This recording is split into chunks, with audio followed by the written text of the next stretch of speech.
And we are live. Tonight, y'all, we're gonna talk about smallmouth fishing. We got Brian Barty here. Look, this is actually Barty in my shop. I was about to say studio, but this is not a studio.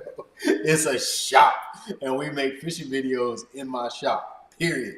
Let's be real here. We got Kenny tuning in from DC. Is that fair to say DC? Is that fair to say Yeah, I that? mean, it's miles outside of DC. Yeah. It sounds cool to me. It just sounds cooler if I say Kenny's tuning in from Yes. DC. But these two guys, they just fished Champlain, a BFL on Champlain. I fished the St. Lawrence River, and I've been dying to talk about fishing about smallmouth for the last couple of days. I fished the St. Lawrence River. I learned some really cool things. And I want to share them with the group here. So I hope if you're here on Facebook, if you're tuning in from the app, throw your questions in the comments. If you're on Facebook, just jump in the app. I try to answer the people's questions that show up in the app.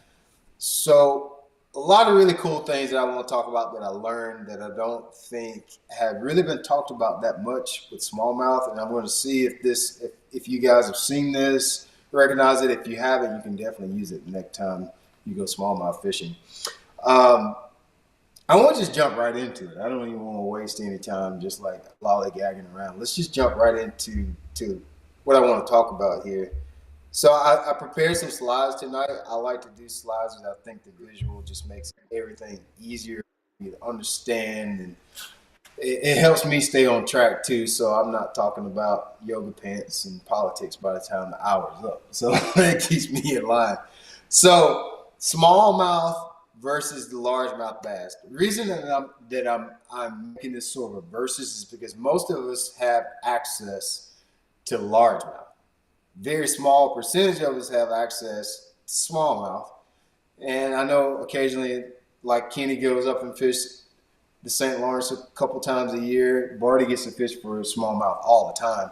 So I know not everybody has hands-on smallmouth experience, myself included.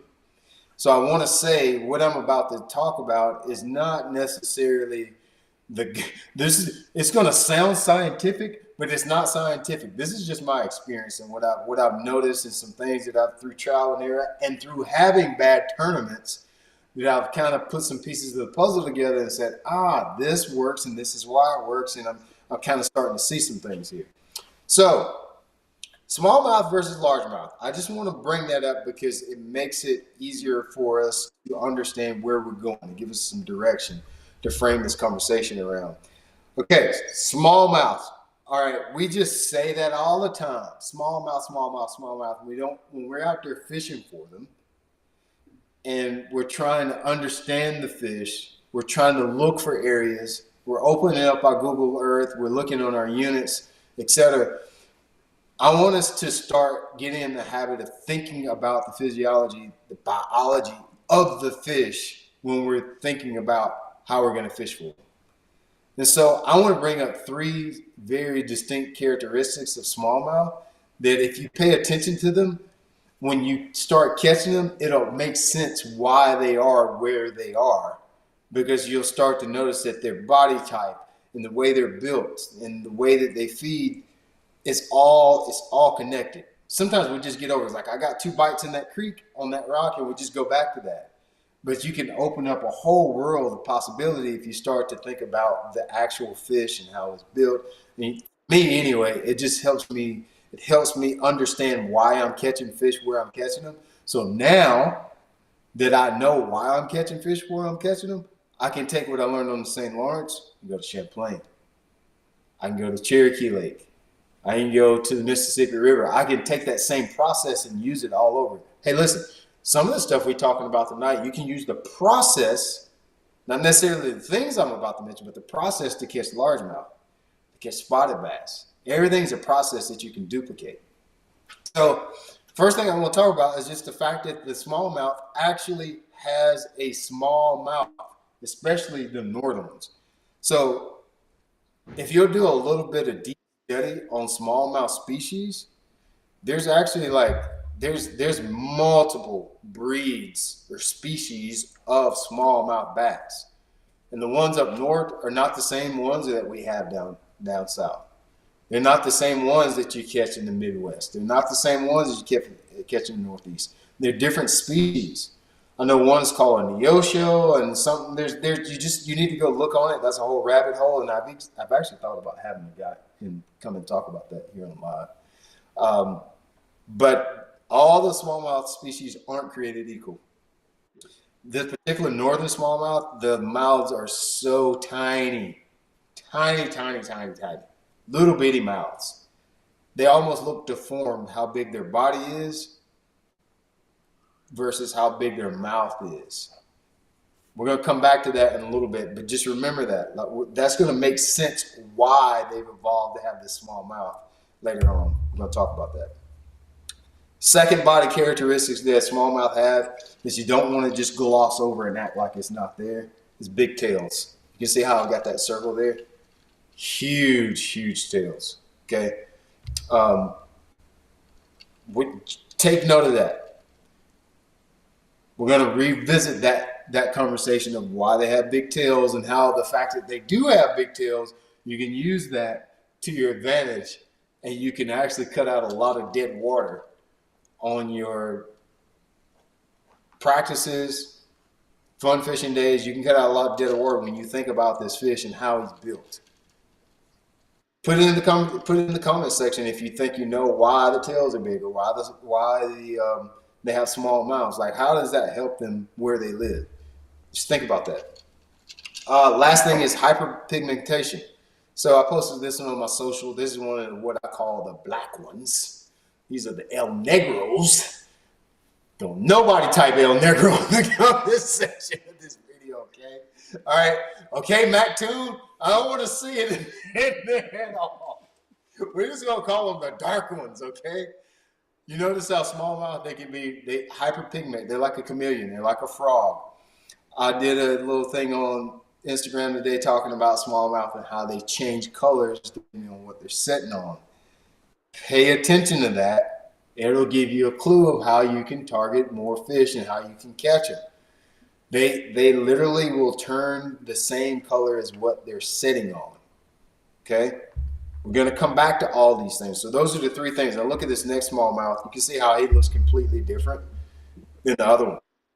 So when you look at this smallmouth right here, what do you think he might have been sitting on? And then you look at this smallmouth right here, what do you think that fish might be sitting on? So to give you a little hint, that one, both of these fish, by the way, because I know a lot of people say, well, this first one is probably sitting on that one right there. A lot of people say, well, he's probably shallow, getting a lot of sun. Well, both of these fish, that one and this one, were in less than 4 foot of water. The dark one and the light one. This dark one, I'm about to show you where I caught that one in a video clip later on. That dark one was actually setting on rock.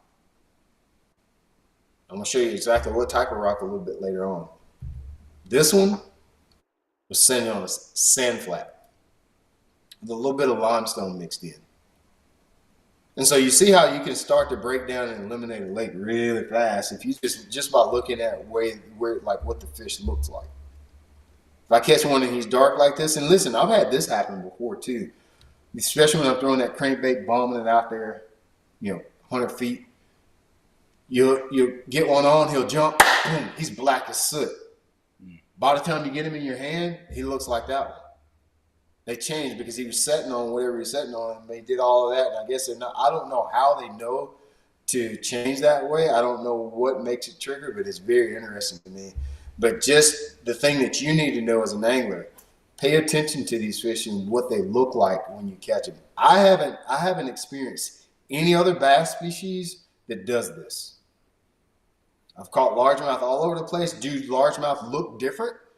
Yes, like if they're in dirty water, they'll look a little silver. If they're in really shallow water, they'll be really dark and black, especially in Florida if they're sitting really high in the mat. Sometimes they can look a little different, but I have not noticed any fish that has the variance that a smallmouth has.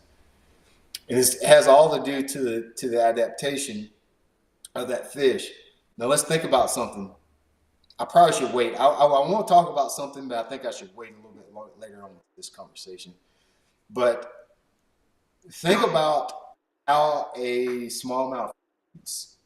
I always talk about them being sight feeders. And so the fact that they're normally in a clear water environment, they really have to blend into nature in order to be an effective hunter.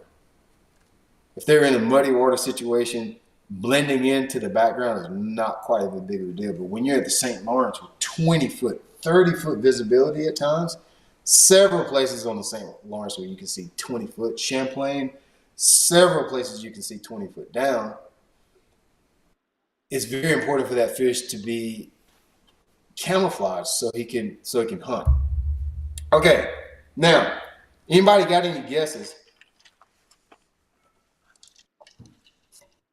on why smallmouth have small mouths?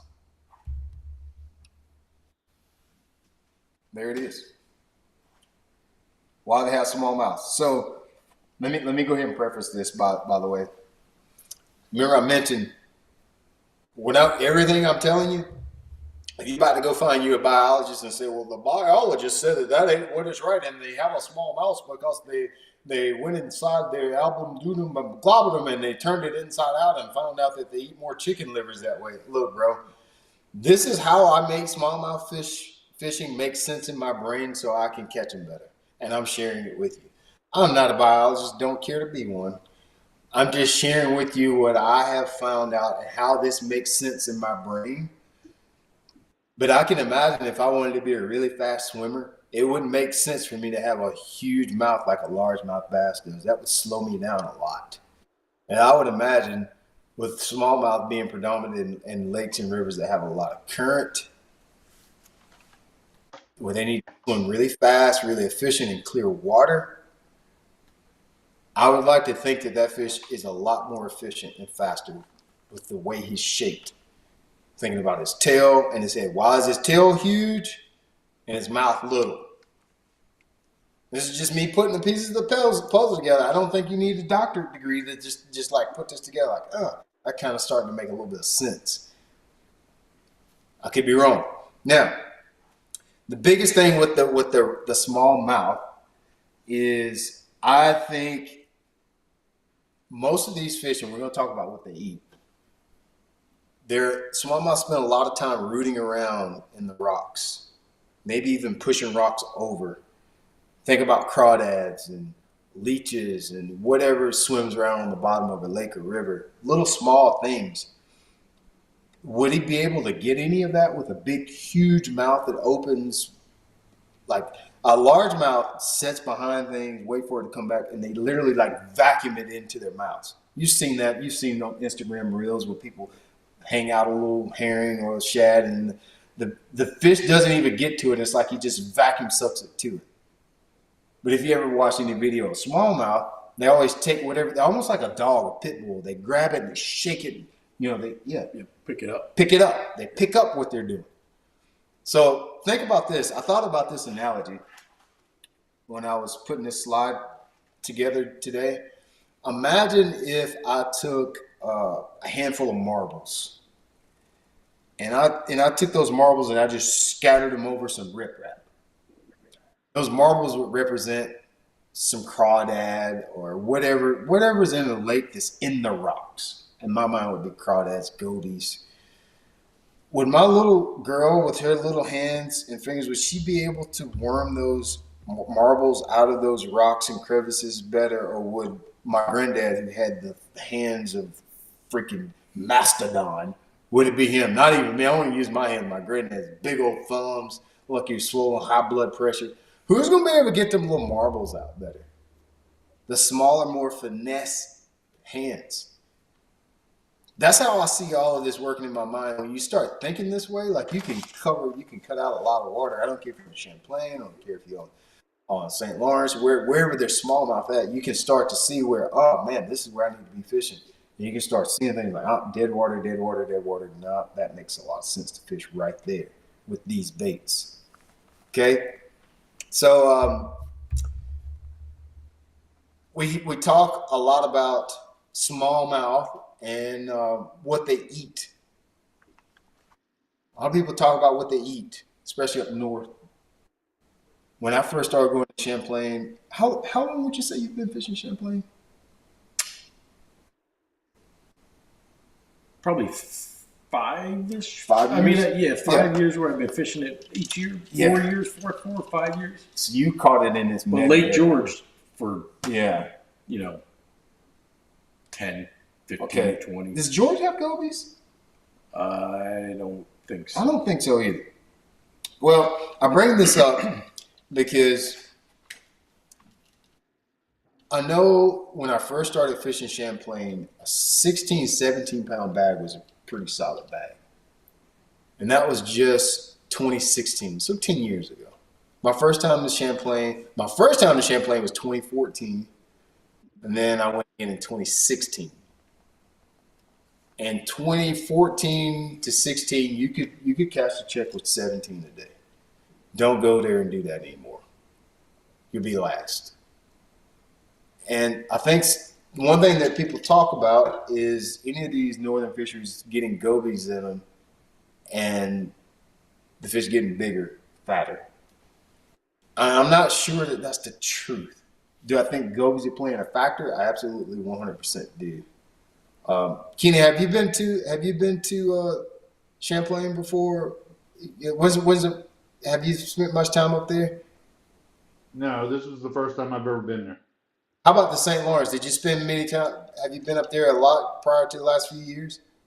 I've been there 3 times now. Even the St. Lawrence, the weights have went silly. And so one thing, I've actually heard this from David Dudley, and it makes a lot of sense. I have never seen a smallmouth spit up a goby, ever. I've never seen a smallmouth spit up a goby.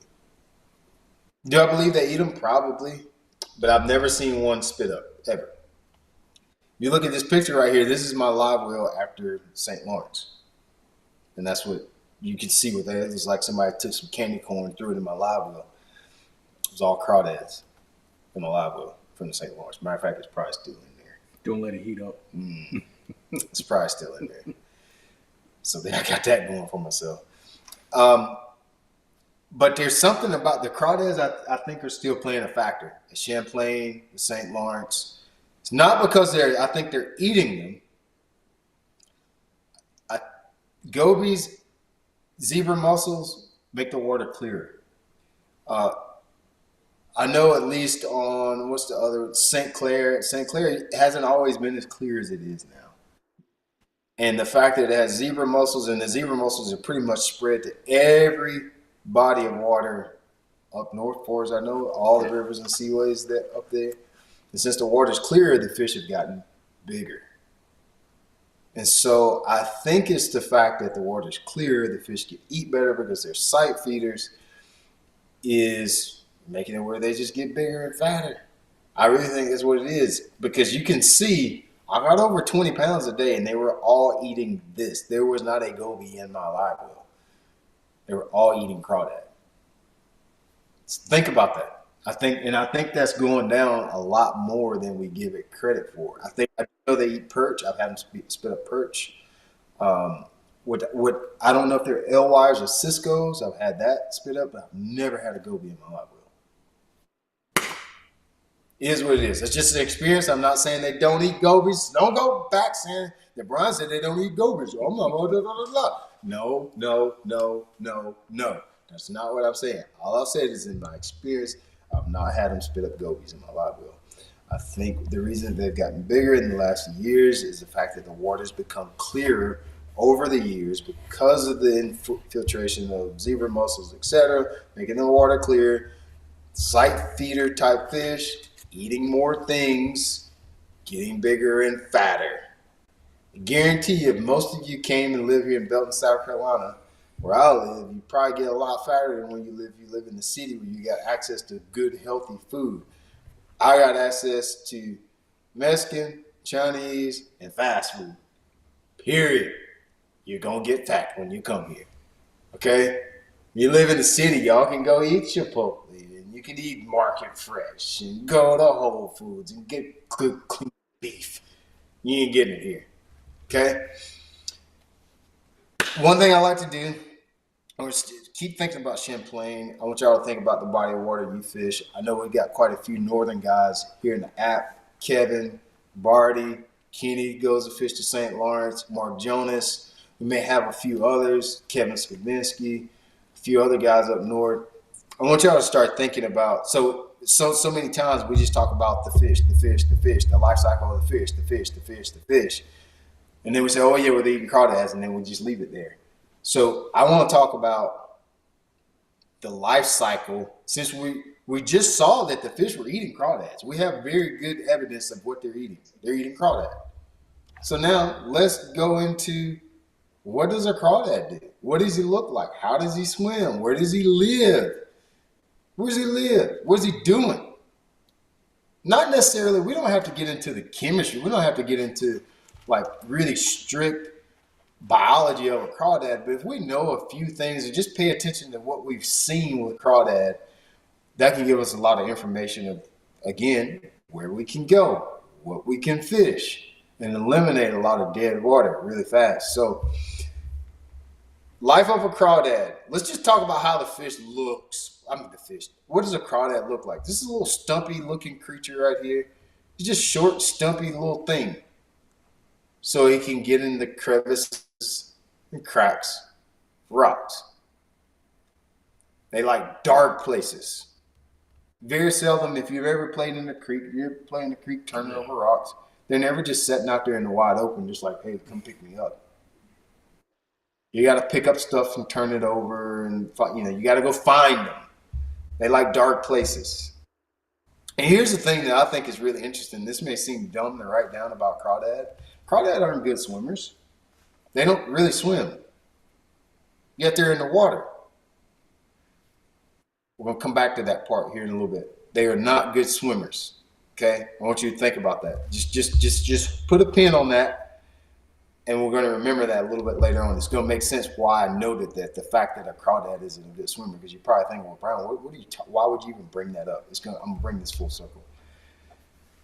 So, when you went to Champlain, were you planning to fish for smallmouth or largemouth? Smallmouth. Smallmouth. Well, smallmouth. Smallmouth. Kenny, when you went to Champlain, what was your deal? How did you end up catching your fish? I'm trying to catch anything, but basically, yeah. I took one fish. It was very unique area. You can catch both of them in the same area. Yeah, you can. Yeah. So with your partner that you went out with, did he specifically target largemouth or smallmouth, or did he say, or is it just one of those things? Say, but I figured out quickly he was targeting largemouth, and then he said about probably an hour into it, he said he didn't mess with the smallmouth.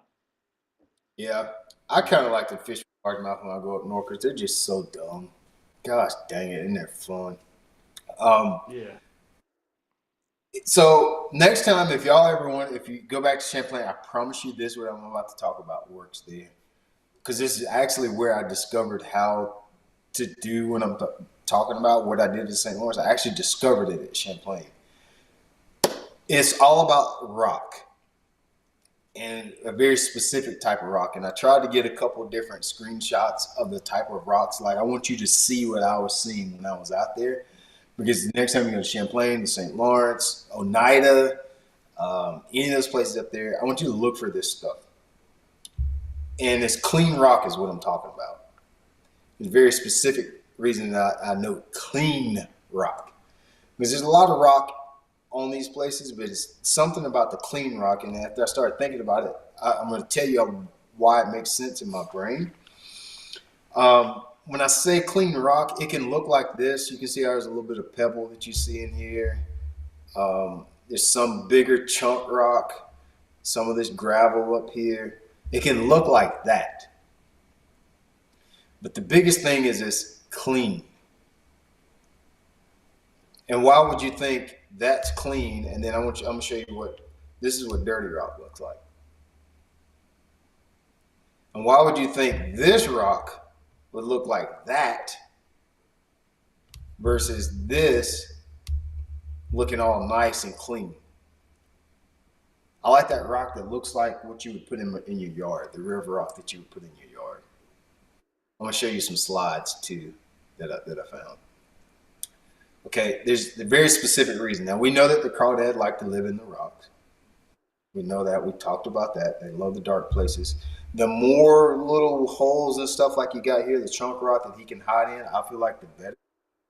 You know, a flat of this can be good in the spring, but as we move into the summer, I feel like, especially if you're looking at your live well, you see a lot of crawdad. I feel like you're going to be wanting to look for this or this, because look where those crawdad can get under those little shells.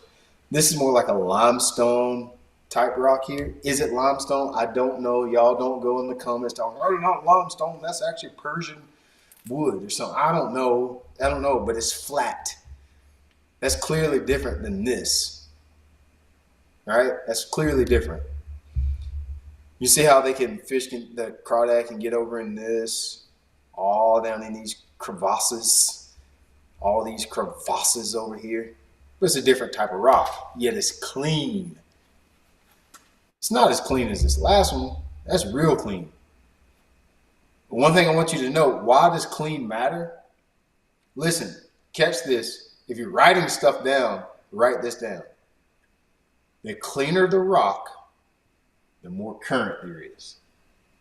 The current is washing, cleaning the rock. And so when you pull up on a spot and the rock or the bottom looks cleaner than somewhere else, there's a good chance that that area is getting more current. Whether you can see it or not, on the St. Lawrence, it can be really obvious that an area is getting a lot of current. On Champlain, not so much. Champlain has very much so influenced by current.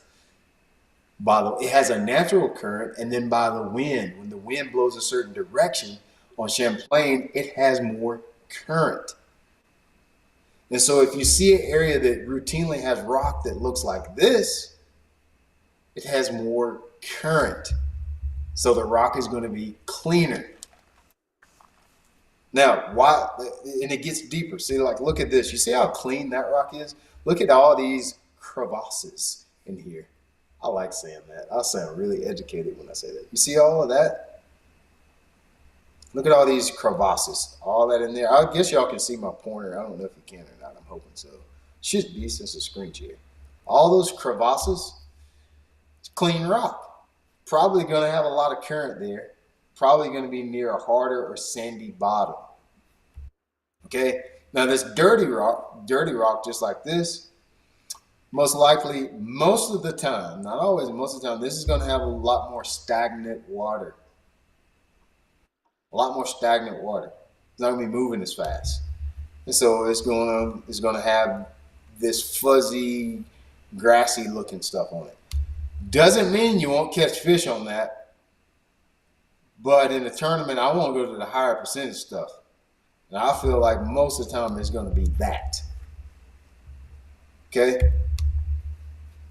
I call this dirty rock. So another thing I noticed on St. Lawrence was if it had too much grass, I didn't catch fish. If this had a hard edge and it was either sandy or rocky, I could catch fish.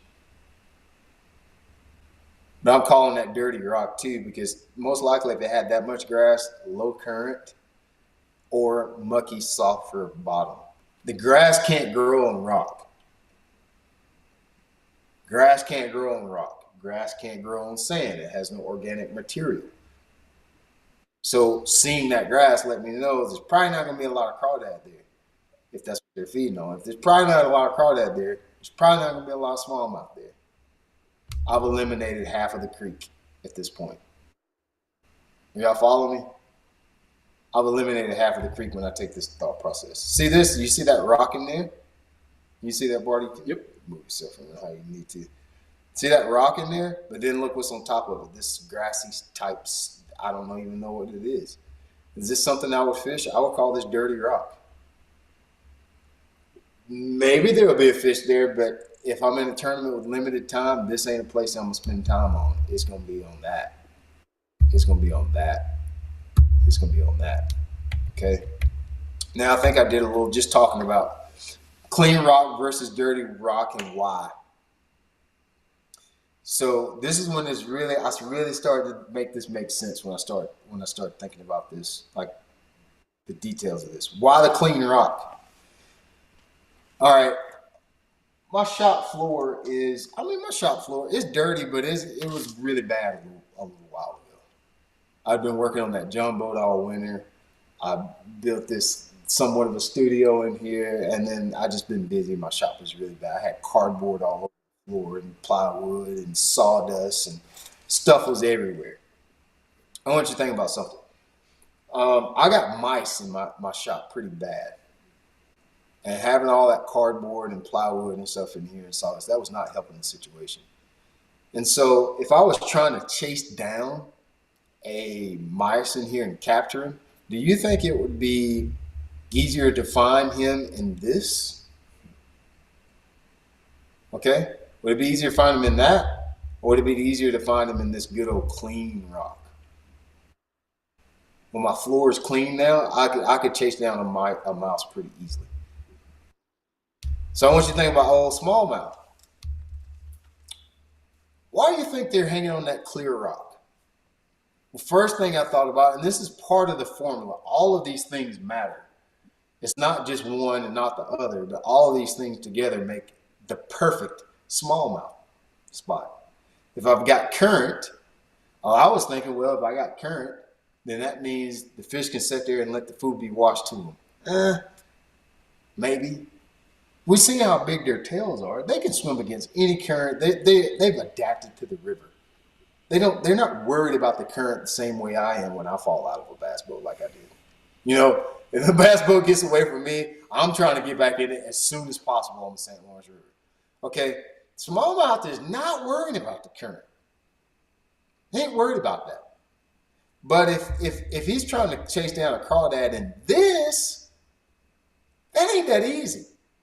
I don't care how small your mouth is. It's not productive. But when you come to this right here,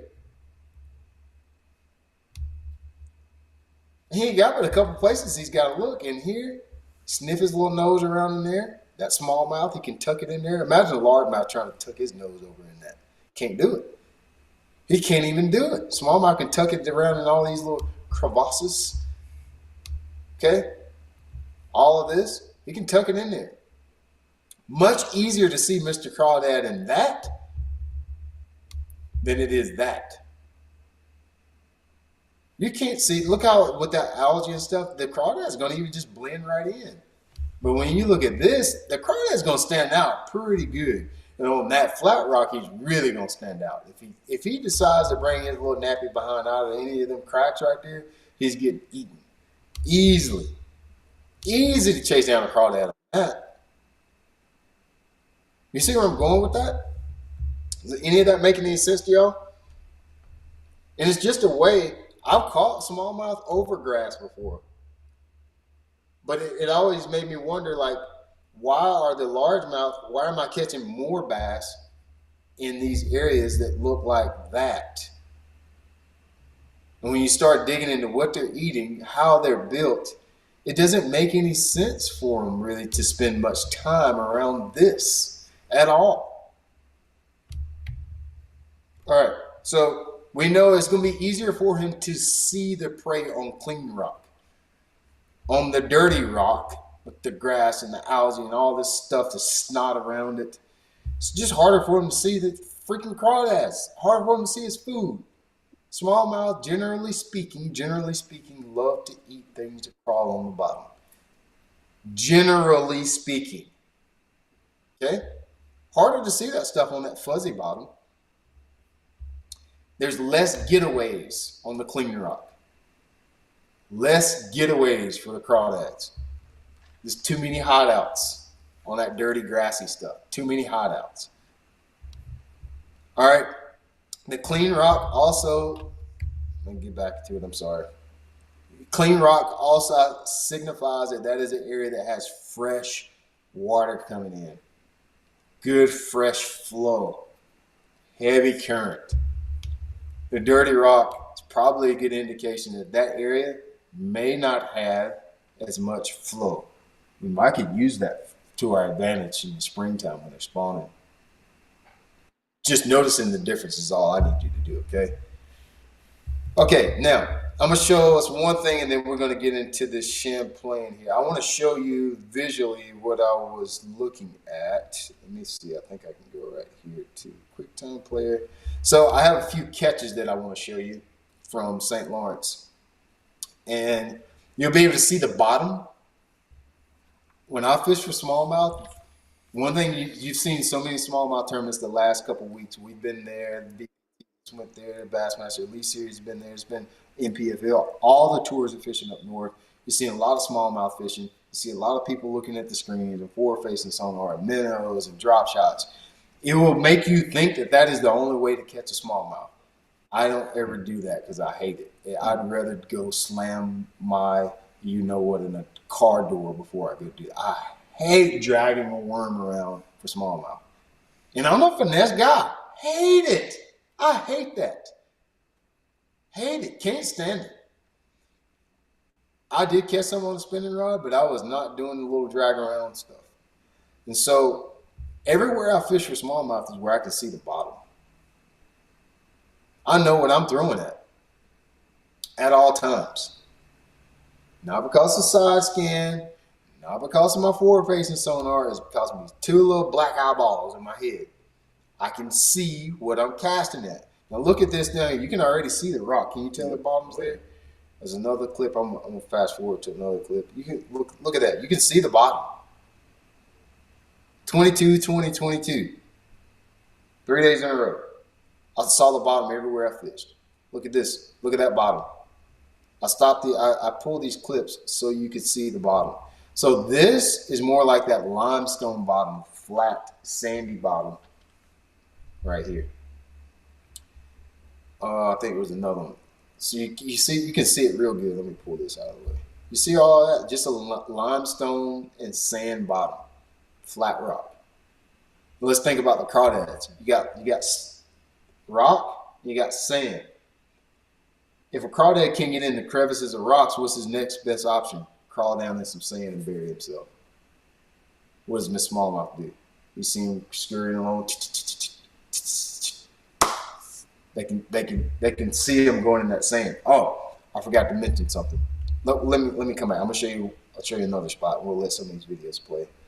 See if you can see. You see, like you can see the bottom. That was a 5-pound smallmouth. Caught that one on the Nico rig. All right, so this is right there at the launch, by the way. I know exactly where that is because I fished that twice. Yeah. And I caught 2 of my fish and 12 in practice. Yeah. And I was fishing the exact same thing. Yeah. Transition from weed To to rock and sand. And it was visual. Yeah, visual. You could turn everything off. I didn't need a grab. And it was so much fun.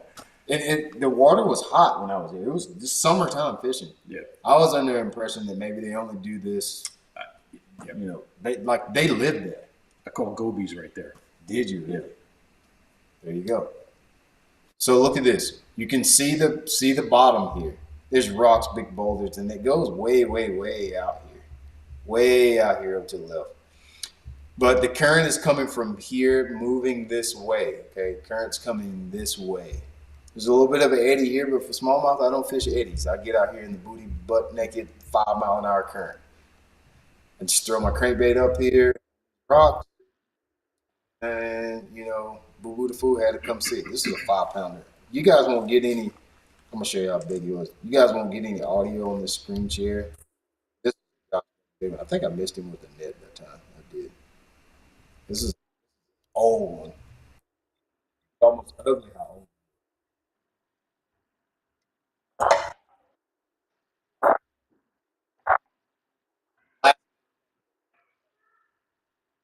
They can't even hear that.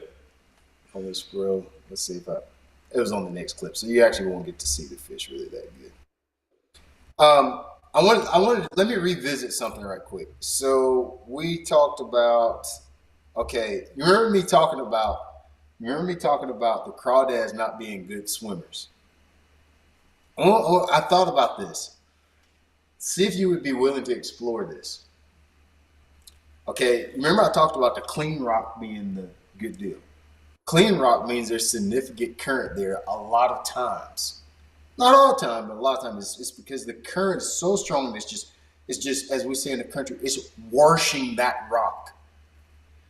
Think about how a crawdad, if he comes up out of that rock and that current, he can't get back down in there good enough because he's such a bad swimmer. You know how the crawdads go, and in that heavy current, imagine how fast he gets washed along in that 3.5, 4 mile an hour current.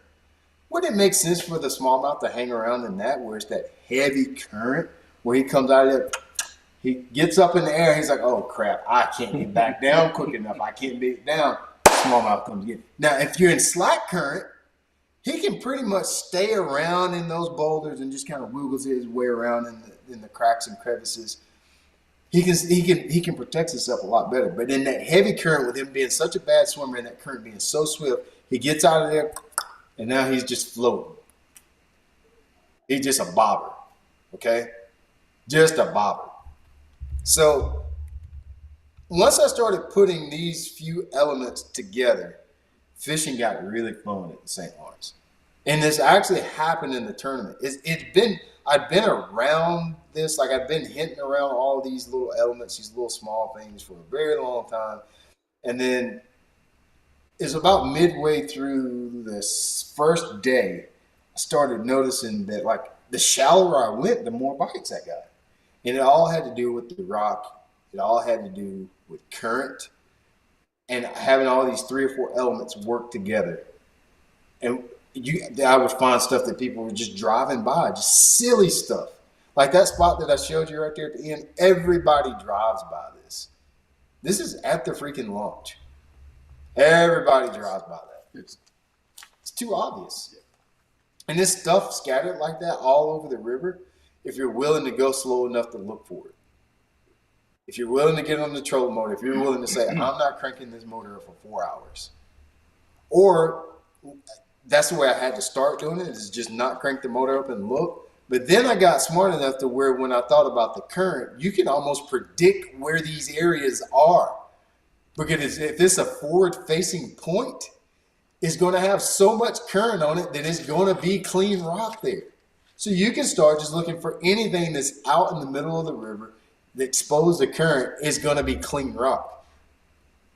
Or if there's no rock there and you just find just one small patch there, buddy, there is a bass there. This spot right here at the very beginning, this is a huge point. This is only 3 or 4 miles from the launch, by the way. It's the first forward-facing point on the Canadian side. It sticks way out into the river. I've driven by it 1,000,000 times. I don't know why I stopped on it this time. That's the point that actually kind of really triggered me to start thinking this way. Because you can see all this rock and stuff down there. You can see all of it. That's right there at the launch. Yep. Yeah, there's a shoal. Mm-hmm. There's a shoal in front of it, I think. So there's a big red barrel out here. I caught 2 4-pounders in this, and you can't even get your boat through that. The other side of that is, I think if it's the same spot, that other side, the current goes. Yeah, it goes out that way. And because it's coming in here. Yeah, it's coming in here. Yep. I caught like 2 5-pounders out here. This right here it's a big. Yeah, come straight up. Yep. They get out here. That's where the gobies were. They get out there. Clean water this much. Clean water. Yeah. And then right over here, you see how my motor is up, don't you? That's how shallow I was fishing. Nobody's fished. People would come out here and fish this over here. Nobody fished this. Nobody fished over in here where they get clean. Shallow. That's shallow. Shallow. Yeah. He there. Chop, chop. Having crawdad salad. White vinaigrette. White balsamic. All of that. Just clean rock. And so once this is the spot that set it off for me. Forward-facing current, clean rock, shallow as it could be. That's all you need. And I was able to run with that and just find places all over the river. And sometimes it'd be a big area, sometimes it'd be a really small area. Didn't matter. Okay? Okay, now, you'll see these catches in the vlog whenever I get that up the next 2 years or so. That's what I learned at Champlain. So we got Kenny and Brian here. That's what I learned at St. Lawrence. Kenny and Brian fish Champlain. You were targeting smallmouth. What was your plan? How did you go about the smallmouth fishing on Champlain? So similar to what you were saying here, what I look for is clean rock. Yep. Clean rock. Transition in depth.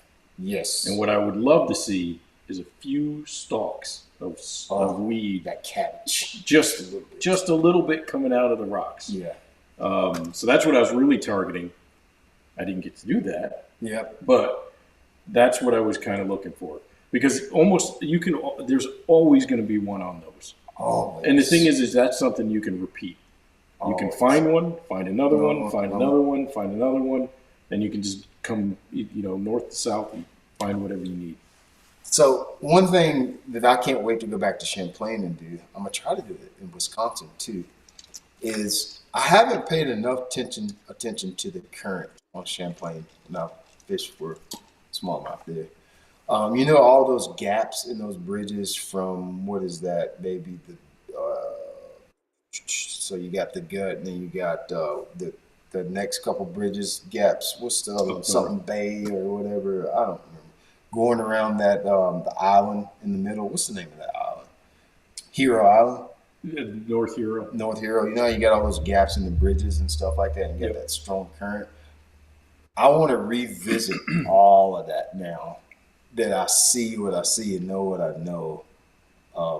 Any of those areas, but I would focus anywhere where that water funnels, even if it's like that area in the inland sea where it funnels and goes, not like you're going to try to go to Missisquoi Bay, where it funnels right in there. That would be a hot spot, because that current's going to funnel there. The railroad? Not even that far. Just like, let's say you're running from the inland sea and you're going to make that right there where it funnels in, where everything kind of comes together. That'd be a good place to fish. Now, of course, that stretch that you're talking about right around the train trestle and all that, all the way back up, that is good too. But I see it completely different now. So I'm going to show y'all what Brian's talking about. He's talking about Champlain. You'll have, it's not this grass, but something like this that you see right here, but it'll have more rock in between. I don't have a good slide. Go back to the clean rock one. Go back one more. That with something like that with a couple of strings. Not a lot, but a couple. So you guys that fish up north, that right there is gold. When you get this with, just these stalks of just, I don't know if it's cabbage, coontail, I don't know what it is. Green. Just green. And it'll look dead. It'll look stupid almost. Just a stalk. And it might just, like, if it was in this screenshot, it would literally be one stalk coming up right here in this frame. Not much at all. I don't know why, but the smallmouths love that. Literally just a string on it. If you ever find that, and I'm gonna tell you what you can use. Well, there's quite a few things you can use. You can, it's the old swim bait. It's hard to beat him, but I like just a Nico. So when I was at the St. Lawrence, all those fish I caught, I had 3 rods. I had a square bill, Spro rock crawler, and a Nico. Don't talk to me about anything else. I don't even, that's all I want to throw. There's no reason for you to make this hard. I know you want an equipment section with cool stuff, and you want to be able to spend $200 and buy new reels and rods and hooks. Listen, a Nico rig. And the only reason I was fishing so shallow, the only reason I use a Nico rig because the weight would let me throw it faster, throw it farther. We could catch them on a drop shot. If sometimes, like on Champlain, I'm fishing this stuff a little deeper, 10 foot, 8 foot, A good transition. A good transition. If there's a good transition. Yeah. If you get a transition and then it's, really shallow, nice deep, and a few stalks. Oh, he's there. He's there. Yeah. And so, Brian. Yes, sir. Can I throw in? Mac Toon brought up a good question slash point. I don't know if you're looking at the comments in there, but in this analysis of the rocks, the clean rocks and the dirty rocks, he said my only problem with this analogy is why would a prey be in the cleaner area than the dirty area? I think crawfish would be more likely to be in places they can hide. And what do you think? He asked that a while ago, but it's good. So Mac's question is, I would think the crawdad would be more in the thicker stuff than the clean rock. Okay, Mac, listen to this. Listen to this, Mac. Are we fishing for crawfish or bass? They'll still be in the clean stuff, but it's easier to find there. They're still going to be in the crevices. They're still going to be in the cracks, but there won't be bass there. On a place like the St. Lawrence, this is going to make sense. Champlain, there's far more places where it's choked out with grass than where it's clean. Clean is not going to be everywhere. You're going to have to look for it. There's plenty of places on the St. Lawrence, Champlain, where it looks like this. So you tell me, would it be easier for you to find a bass, a group of bass, or know where to make a specific cast in this? Or if there's, let's just say, 50 yards of that. The fish are always on, the fish that we can catch most likely are always going to be on the places that are just a little bit different. We still got the crevices, we still got the cracks, but this is something that I can actually target. I don't have a way, if you were to go to the St. Lawrence, if you were to go to Champlain, I don't have a way to target that. Does that make sense? I don't have a way to say I can fish from here to here on that. But on this, that's hard to find. That's hard. That's farther and fewer between. That's isolated, and I can target that. When you go to these lakes and rivers, that's going to be everywhere, right there. And remember, we're using the knowledge that we know about crawdads, bait, perch, threadfin, blueback herring, etc. Whatever the prey fish is, whatever the prey is, to catch the bass. We're using that understanding of that to target the bass. So it's all a part of the formula. It's not all about the crawdads, but it's about how the crawdads make the fish behave. It's not all about blueback herring, but it's about how the blueback make the bass behave. So a perfect example is here at home in the Carolinas, we have blueback herring. Forward-facing sonar has made the lines blurry with this. For the longest, the only place that we could catch fish this time of the year was around brush piles and timber, because we could target that. There's blueback herring everywhere on the Savannah River chain, but we can't target but timber lines and brush piles.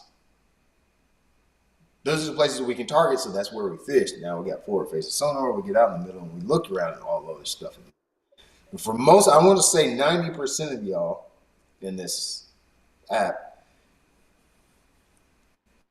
you probably are going to be fishing more like this. And this is what I'm finding out on the tournament trail now. All of the easy stuff, people are it's too easy, and they won't even fish it. That's the thing. I learned a lot on Champlain. Yeah. By breaking my boat. Yeah. Because I hope you marked that. I fished with someone else. Yeah. And I learned a lot. So tell me about the guy that you fit. So how did that day go down? So lucky enough, I had a boater who was going to take boater on boater. Yeah. And I told him, I said, I just want one fish. Yeah. I just need points. Right. So I can get to regional. I just need to catch one fish. Right. So come to find out, he's a local hammer. You didn't tell me you fished with Thomas LaVictor? Yeah. Tom he's LaVictor. good. He's very good. He won the Toyota and he won the BFL. Yeah, he's a beast. Last year. Largemouth guy. Largemouth guy. In Cisco Bay. So what I loved about fishing with him is last year I did really well. Yeah. But I kept it simple. Yeah, simple. I was looking for the easy stuff. Easy stuff. And that's in a tournament. I just find the spots that I like that I think fish are going to be on. And it was just throwing a jig. Yeah. And I'm like, that was the best thing. Breaking that boat unlocked so much for me. Yeah. Because fishing with him, it made me go, what am I doing? Yeah. Yeah. This is easy. What am I doing? He's fishing the most obvious stuff on the lake, probably. Yep. Going by docks. Yep. With the Just, grass line. it was just like, yeah. It's easy, man. So it's never, I'm telling y'all this, I mean this with everything in me. So here's the good thing about me. If this school was run by Kevin Van Dam, you might not believe me with this. I don't think you would learn as much because Kevin Van Dam hasn't had enough bad tournaments to actually be able to help you. If you had bad tournaments, you can say, yeah, man, don't do that. I done had good ones and bad ones. And I'm telling you, anytime I've had good tournaments, it has never been complicated. It's never been complicated. It's been the most simple, dumbest little thing that you drive right by it because it was too obvious and simple. So it sounds like, so Kenny, how about your guy? So Kenny, how would you told me you guys are fishing, did you say you were fishing largemouth, smallmouth? I can't remember what you said you all were targeting. Or was it just everything? He Largemouth. targeted large. I mean, primarily he was largemouth. And he was a very good. He said he won. I think he said he won last year or the year before or something. He's been in the top 10. He fishes Bassmaster, so he was very aware of Lake Champlain. So he was very good about that.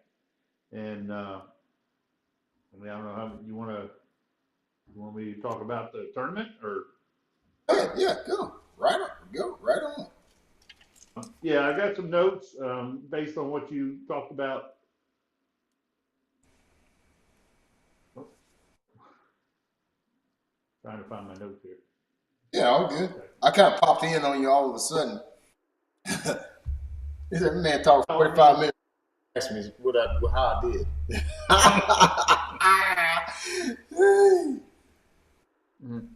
Marty's been a big. I sit there and watch him with his jig, and he's pulling in bass after bass. So I wanted to prove a point. So when I went fishing, I took the jig. Hey, Ken, we lost your camera. Oh, lost the camera? Okay. Phone went to sleep, probably. Yeah. But you can hear me? There. Yeah, I can hear you. Been wearing me down. I watched him pull bass after bass on the jig. So I wanted to prove a point. And my first two bass on the tournament day, I got off of a jig. So I was very proud of myself, and I wanted to be able to tell Barty that I caught him on the jig. Right. So it was interesting. The guy, he immediately went into like these little bays. I mean, they weren't really a cove or anything. They were just little cuts in the shoreline, and he was fishing extremely shallow.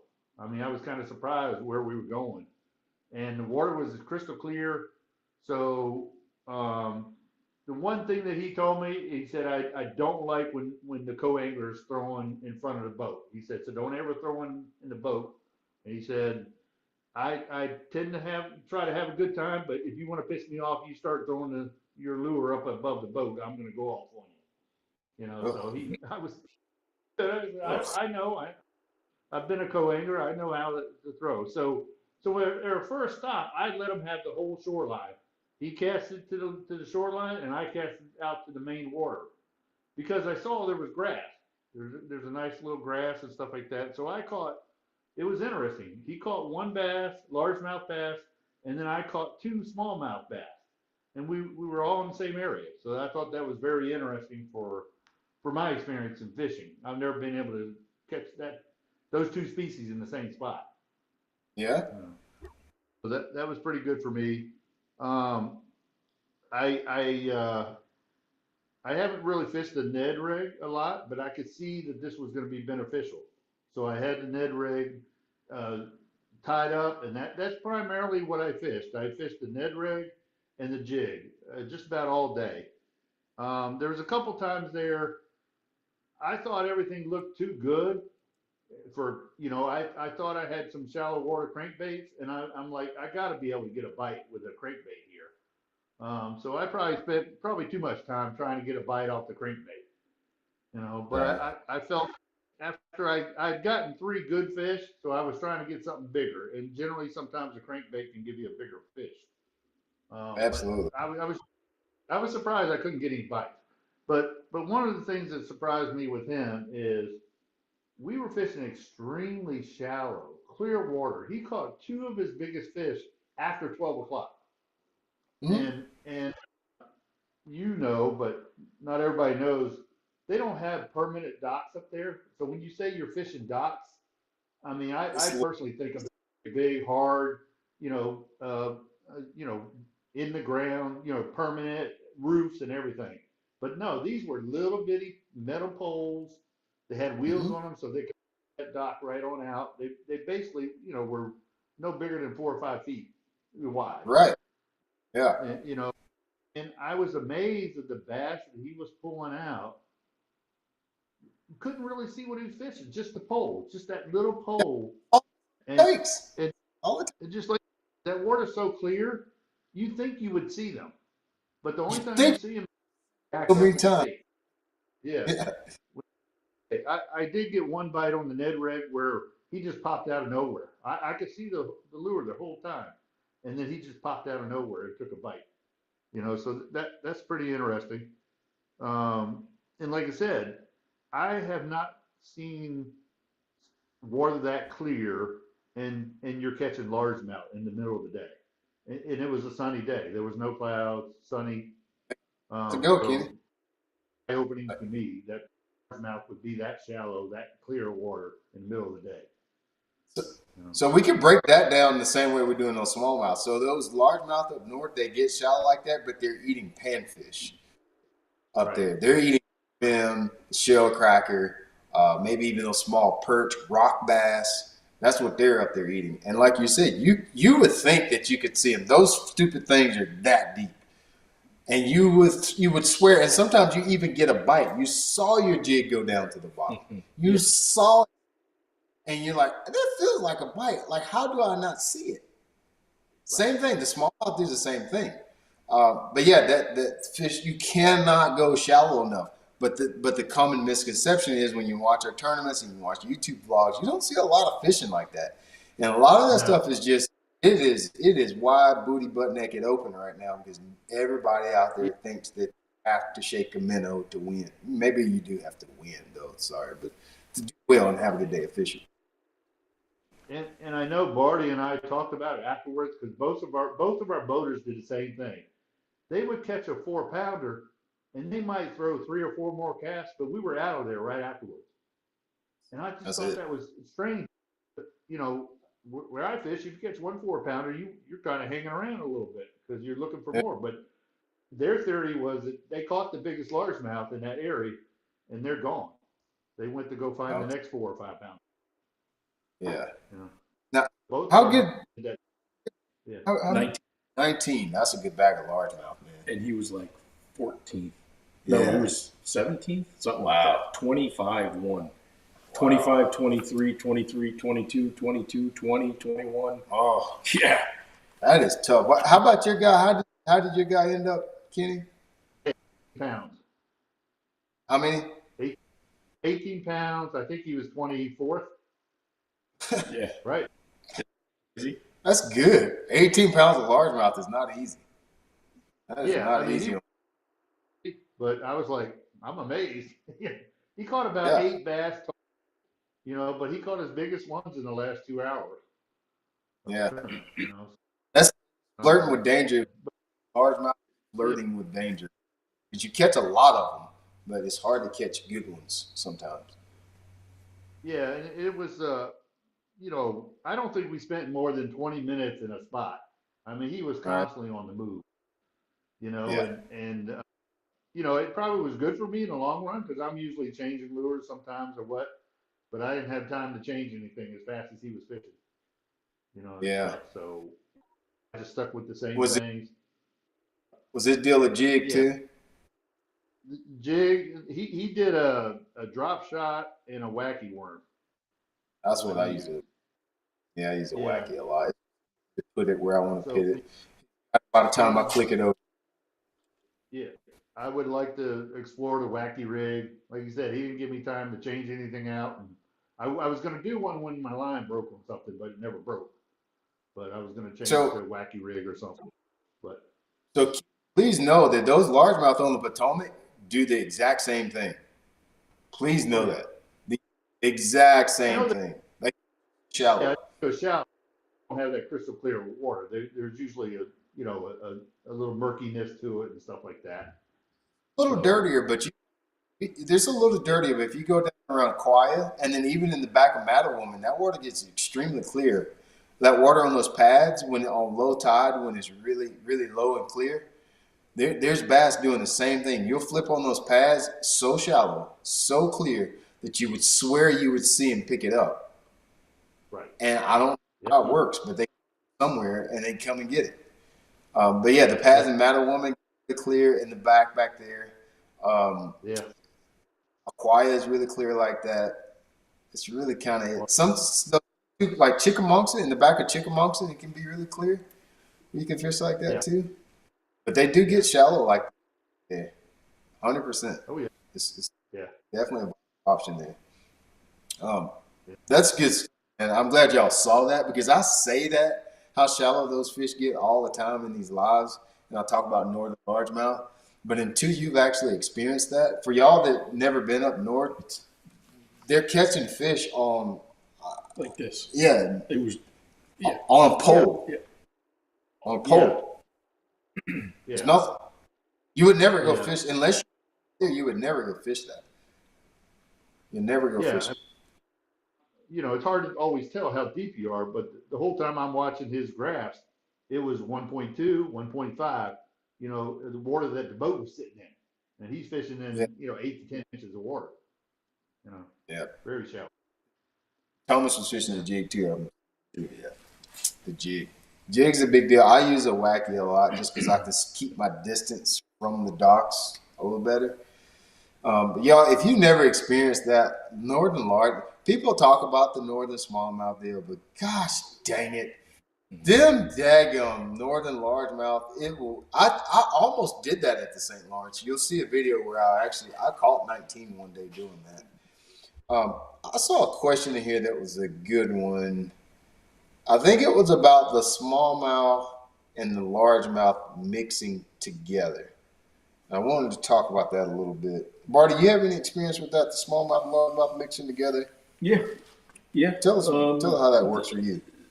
Especially like we talk about that clean rock. Yeah. If you get some of that grass, you'll get the largemouth on it. Yeah. Right? They'll have like a little bit of something to associate to, and you'll get smallmouth like on the ledges. The smallmouth. I mean, if there's enough smallmouth, they'll come in, and you usually don't get them on the docks. Yeah. Like the docks is that's largemouth, but if you move back a little bit to a little bit of structure, you might get some out there. Yeah.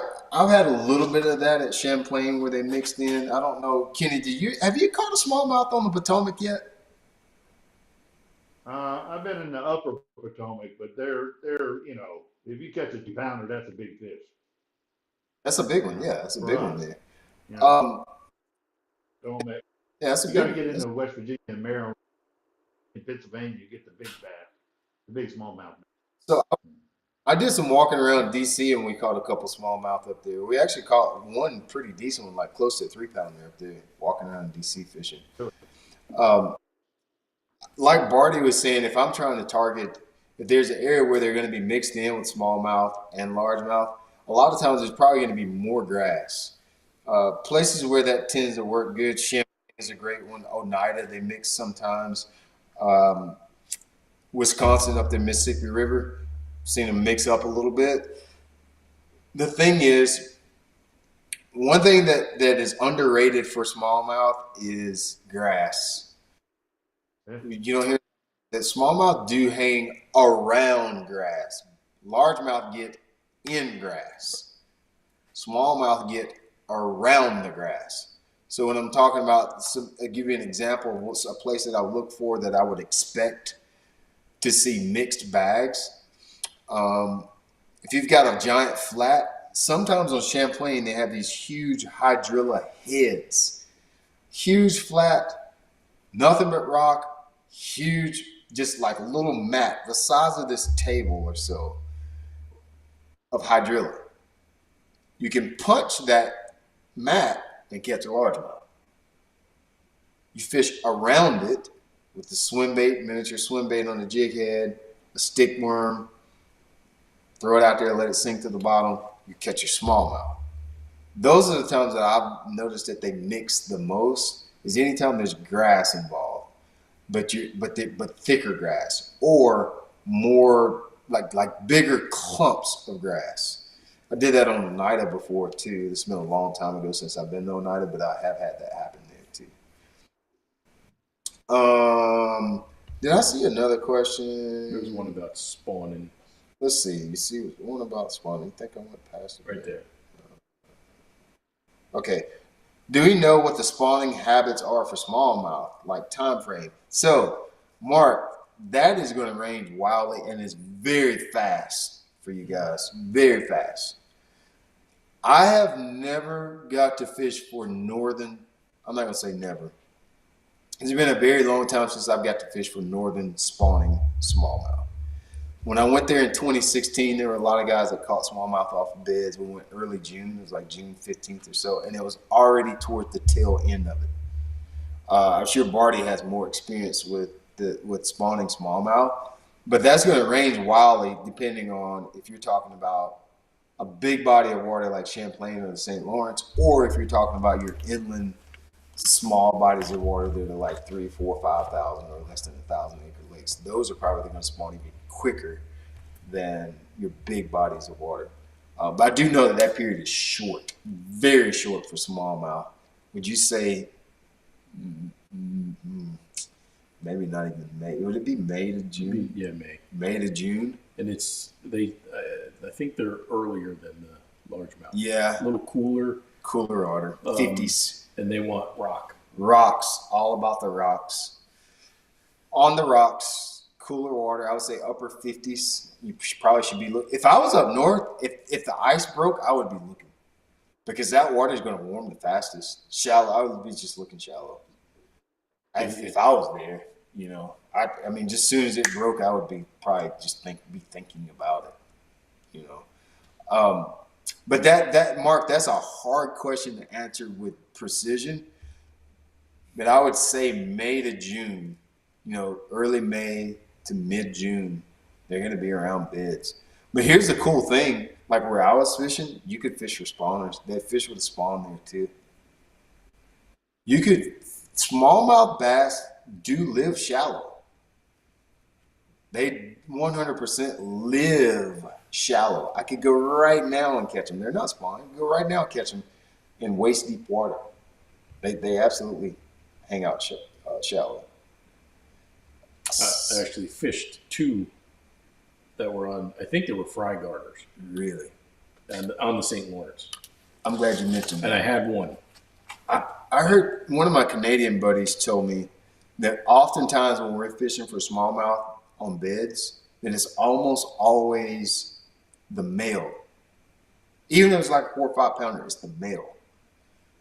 They say that the females pull up so fast, do their deal, and are gone really quick. Makes sense to me, because the window of opportunity for those fish to eat and put on fat is so small. It makes a lot of sense in my mind. I think I saw another question about a wacky rig or something. Let me see what else I said. I thought I did. Y'all still in? I think you lost your internet. I logged out and make it work. Oh, so we froze up here. I don't see any questions. Michael, did you see any questions in here at all? I haven't seen. I think you got the most. I was looking at the internet issue, but I haven't noticed anything on our end. So yeah, I'm watching it on my iPad right here. I didn't have anything either. Hey, I want to talk about this before I let us go tonight. And John's question was more like, how do you target smallies if they're mixed in with larges? I don't know, John. That's a tough one. You got any ideas on that one? Do you care? I don't care. Hey, that's what I was thinking in my mind. Hey, John, in my mind, I'm like, you're really going to be like, man, largemouth. No way, buddy. That's what I was thinking myself. I was like, man, whoever wants to get on the hook. Hey, do y'all know that day I had 20 on the St. Lawrence? I had like a 313 largemouth. It was my smallest one. It's calling doing the same thing I was doing everything else. But anyway, you got any way? I don't. I mean, usually I'm doing almost the same thing. Yeah. Like, I mean, I'm thinking like last year I caught smallie on this same structure, right? Yeah. And then I caught a largemouth. Yeah. And I wasn't doing anything different. It was a jig. Yeah. So. Yeah, I'm the same way. I don't. If he bite, he'll get caught. I mean, if he was to bite, he could get caught. That's all I'm saying. You know, like if you don't want to bite, if you don't want to get caught, don't bite. But how to target if I'm catching larges? I think that approach might be a little bit off-centered. A lot of stuff that I talked about today, for the most part, you are targeting smallmouth. For the most part, you may catch a largemouth, but you're targeting them. If you were trying to catch largemouth or in a smallmouth dominated area, you would just look for where there's more grass. Because keep in mind what we know about the largemouth: big mouth, big body, clunky, not that much of a fast swimmer. They sit still, wait for things to come by, and they jump out and get it. Okay? So with that thought process, generally speaking, that's lends itself better to fishing grass and heavy cover and shade, etc. Where smallmouth are more open feeders, they're going to peruse. They hang around in pairs of 3, 4, 5, 6, 8, 10 bass, maybe even more, in groups looking around, perusing for things to kind of bulldog down, hunting. They're more hunters, sight feeders, which is kind of the whole thing this whole conversation is about. So you use that general knowledge to push you in the right direction of where to fish. Let's see. Okay, I think we got most of our questions. Oh, so he said prime for using the A-rig. Some guys did catch them on the A-rig at the St. Lawrence a couple weeks ago. I haven't thrown an A-rig in a long time. I saw someone throwing it too. Yeah. And it's a great idea. It is a great idea. But if I'm catching them on a jig, I'm not doing that. I'm not doing that. I'm not doing that. Listen, I'm at this age, or I don't know if it's age, I don't know if I'm complacency, that if they can be catching 10-pound smallmouth on freaking Alabama rigs. And if I don't want to do that, I'm not doing that. I don't want to do that. I would rather go home if I got to catch them on something that I'm not really that fun. There's just certain things like I just don't want to do that. Dragging a little bitty worm around in 40 foot, I don't want to do that, man. I just don't want to do that. If you ever felt a 4 to 5 pound smallmouth lock up a crankbait that's winding as fast as you can, you're not dragging your worm after that. You're never going to do that. Like looking around for light spots and boulders and stuff in the water and throwing your Nico over there to it and feeling that thing feel like it's glued to the bottom. After you do that, you don't want to. I'm not doing all that goofy stuff. I'm not doing that, man. I'm just not doing that. I don't care anymore. Give me last place. I don't care. I don't care. And I know people say you get old and get stuck in your ways. Fine. I don't care, man. That's not fun to me. Like I really want to enjoy my fishing trips, and if I got to do something that is not fun, like what am I even doing, man? Then what am I even doing? And maybe that's the wrong thought process. I don't care that it's the wrong process. I want to do it this way. Like I love catching fish the way that I like catching. That's what I'm all about, to be a specialist thing. Does it mean you'll get the most championships and trophies? Probably not. I don't really care. Boy, I'm gonna die a happy man. When I'm old and I'm sitting in my chair and the rest of my hair is turned gray on my face and there's none on my forehead anymore, I'm gonna have some of the best stories that you ever heard at 85 years old.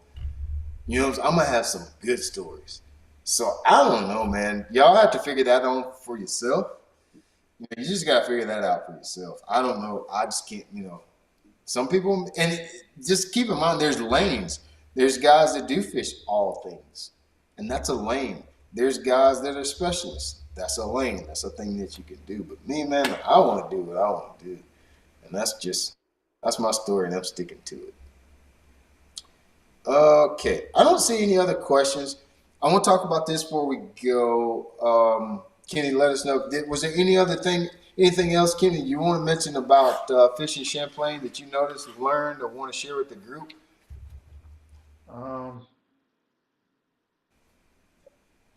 No, I mean, I'm excited to go back one day and stuff because it was so quick and so fast. I want to try other things. I'd love to see if I can get a topwater bite somewhere around Yeah. there because that'd be fun. Yeah. That'd be fun to do that. And I'm like you with the drop shot. I know drop shot will catch bass left and right, but it is not fun for me. I don't enjoy it. Even when you catch a fish, it's like I feel like I didn't work for it. I just kind of threw it out there and held on to the rod. Everything is about context, because I actually love fishing like a drop shot. Yeah. I just drag it around at 50 foot, 40 foot, 30 even. I don't want to do that. But like if you give me a drop shot and I'm like hunting fish down, looking for these little brown spots or light spots and rocks, and dude, that's all I need. It's like it's so much about context. But if I got to drag, like back dragging in this current, I think I got one, then break it off, and then I got 10 minutes of retying all that stuff. I don't want to do that, man. Just throw me out of the boat. I don't want to do it. So it's all context. I say, man, listen, do what you like to do. There's nothing worse than getting beat and then not doing what you wanted to do. If you're going to beat me, I'm going to at least have fun getting beat. You ain't gonna, we ain't gonna go all the way around. I'm gonna win in some capacity, for sure. Yeah. So I wanted to talk about this one quick thing before we jump off here tonight. So yes, John, top 40 again, qualify for the championship. So you just got to finish top 40 in one tournament all year long. That's all. Okay, all year long. We fish with somebody here in the app every month. Wanted to pick somebody, and I've already talked to the guy, and he is good to go. Caleb Kelly is going to go fishing. My plan is I was actually going to try to do it with Barty, but everything I know is blown out. I want to do some creek fishing. And what made me think about this is just talking about fun. So where I live, fishing is not fun right now, for the most part, where I live. Could I go out and catch some fish? Probably. But I most likely would have to do some stuff that I don't really enjoy doing to catch fish. And so for me, to keep fishing fun, so I'm not just burnt out and just banging my head against the wall, one of the things I do this time of year is creek fishing. Fishing on foot in the current. And maybe shoal bass. I'll go with Flint sometime on catch shoal bass. Sometimes it's fishing for these little bitty spotted bass and Bartram bass that we have in the creeks here. They're little things. They're like, if you catch a 14-incher, it's a big one. But I enjoy doing that. And so I invited Caleb to come fish with us. Caleb here in the app, Caleb Kelly. I didn't know Caleb's a school teacher. So we need to do it on the weekend. Only thing we got working against us, this has never happened, y'all. It's August, and it has been raining every day for like 10 days. Every day. And I'm not talking about the rain in the evening pop-up showers. You wake up in the morning and it's raining like it's winter. That never happens in July, August, and September. We don't get rain at all. And so all my creeks are blown out. I know they're not even any good. I haven't even looked at them, just how much rain it is. Like I got water pooling up in my backyard, so I know that the creeks are shot. I mean, I told Caleb today, I said, Caleb, those creeks probably look like the Porta John in the high school football game. Like they are blown to smithereens right now. And so I needed to kind of calm down a little bit before we do that. I really want to film a workshop creek fishing, because I've been talking about that, but I don't think y'all really have grasped how good and how much fun that is to go creek fishing on foot. You're missing a lot of really good fishing if you don't do that. And so Caleb, the other thing we got working against us, Caleb's having a little baby, and so we got to kind of work around that. I've been there, done that 3 times. So we got to kind of work around this schedule with new delivery of babies. So and we were trying to go this weekend. It's not going to be good by this weekend. It's just not going to be. It's just going to be blown out. It's just no way. It rained all day today, all day. So we're going to do that. And then I still want to try to go to the Flint River with somebody. So we're going to have that trip giveaway. And then I still want to fish a tournament with someone too. So we're going to try to do that this fall in the next couple months as well. So just looking in the app for who's active, just looking around, perusing around. Activity's been a little bit low recently, but summertime is usually our downtime because people are out fishing. They're not thinking about, they're out fishing. Then you come in, you got to do your adult stuff. We got all adults in the app. Nobody here is like looking for something to do. Everybody's busy. So I get it. But I would encourage you, if you got something going on, if you're thinking about something, if something worked for you, something not working for you, if you got a question about fishing, post it in the app, because that's how I am using that to find people to fish with. So I'll be keeping an eye out for you. Okay. That's all I got. That's all I got for y'all today. You got anything else, Barty? Shout out to Falcon. Yeah. So tell them your deal. What's been going on? Yeah, so Champlain, that was a fun trip. Hit a reef, took out my lower unit, and I hit the pad on the boat. So I called Falcon, and they said, if you can get down here, we can get you in. Fixed it today. Man, Tim, Lisa, and Steven, man, I'll tell you what. Yeah. What a great crew. Yeah, I mentioned this before. We'll talk about it a little bit again. So if you ever decide Falcons, are you looking for a bass boat? This is one reason that I vouch for Falcon pretty heavily. Falcon, Tim and Steven, they actually started out with the marine fiberglass repair shop. Still in operation today. And literally so you got Falcon where they build bass boats, and literally a stone's throw, like a feather throw out the back door is the marine fiberglass repair shop where they fix everybody's boat. And so Steven and Tim, they have seen everybody's bass boat. They've broken them all down. They've seen how all the problems that they have and rebuilt them and done this and done that. So they know how a bass boat really needs to be built. They don't just build a bass boat the way they think it needs to be built because that's the way they think it needs to be built. They have seen what bass boats do over time. And so when you buy a Falcon, you buy more than somebody just building a boat because that's the way they like it. They found there's a reason behind everything that they do there. So I appreciate that. But yeah, likewise, I had to do the same thing in my boat. I had a little bit of glass damage. They fixed mine in a day.